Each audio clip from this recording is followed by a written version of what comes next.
மகிழ்ச்சி பயணம் வாழ்வின் 7 ரகசியங்கள். கவின் தனது பாட்டி மீனாவிடம் சென்றான். மீனா ஒரு பழைய விளிம்பு உடைந்த மண்பாண்ட தேநீர் கோப்பையை காட்டினார். கவின், இதில் ஒரு விரிசல் இருப்பதை பார். இது நேர்த்தியாக இல்லை, ஆனால் அதன் குறையிலேயே ஒரு அழகு இருக்கிறது. இதுதான் வபி சபி வாபி சாபி.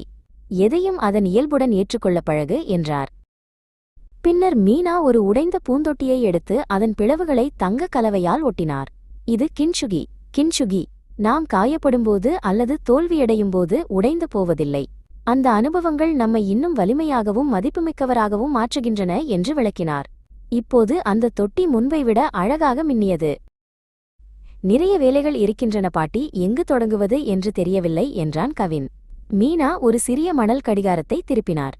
25 நிமிடங்கள் மட்டும் முழு கவனத்துடன் ஒரு வேலையைச் செய், பின் 5 நிமிடம் ஓய்வேடு. இது பொமோடோரோ. பொமோடோரோ. கடிகாரத்தை விட உன் கவனமே முக்கியம் என்றார். கவின் உற்சாகத்துடன் தோட்டத்தில் செடி நடத் தொடங்கினான். மதிய உணவு நேரம் வந்தது. கவின் வேகமாக உணவை உண்ணத் தொடங்கினான். மீனா அவனை தடுத்து, மெதுவாக சாப்பிடு கவின். உன் வயிறு 80% நிறைந்ததும் சாப்பிடுவதை நிறுத்திவிடு. இது ஹராஹச்சிபு. ஹராஹச்சிபு. இது உன் உடலுக்கு தேவையான ஆற்றலை தரும், அதே சமயம் உன்னை சோம்பேறியாக்காது என்றார். கவின் தன் அறைக்கு திரும்பிச் சென்றான். மீனா சொன்ன தன்ஷாரி தத்துவத்தை பின்பற்றினான். தனக்கு இனி தேவையில்லாத பழைய பொருட்கள் மற்றும் எதிர்மறை எண்ணங்களை ஒவ்வொன்றாக ஒரு பெட்டியில் போட்டு அகற்றினான். அறை காலியானதும் அவனது மனமும் லேசானது. அவனுக்குள் ஒரு புதிய தெளிவு பிறந்தது. மீனா ஒரு காகிதத்தில் 4 வட்டங்களை வரைந்து காட்டினார். உனக்கு எது பிடிக்கும்? எதில் நீ திறமையானவன்? உலகுக்கு எது தேவை? உனக்கு எது வாழ்வாதாரம் தரும்? இந்த 4ம் இணையும் இடமே உன் இகிகாய் மைனஸ், அதாவது உன் வாழ்வின் நோக்கம் என்றார்.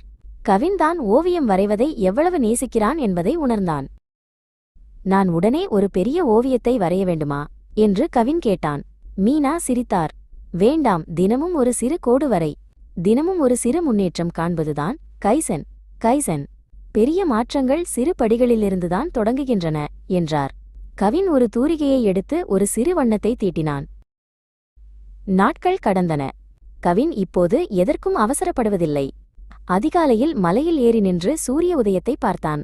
அவனது வாழ்க்கை இப்போது 7 வண்ணங்களைக் கொண்ட வானவில்லாக மாறியிருந்தது. அவனுக்குள் அமைதியும் தெளிவும் அளவற்ற மகிழ்ச்சியும் நிறைந்திருந்தது. கவின் தன் நண்பன் இனியனை சந்தித்தான்.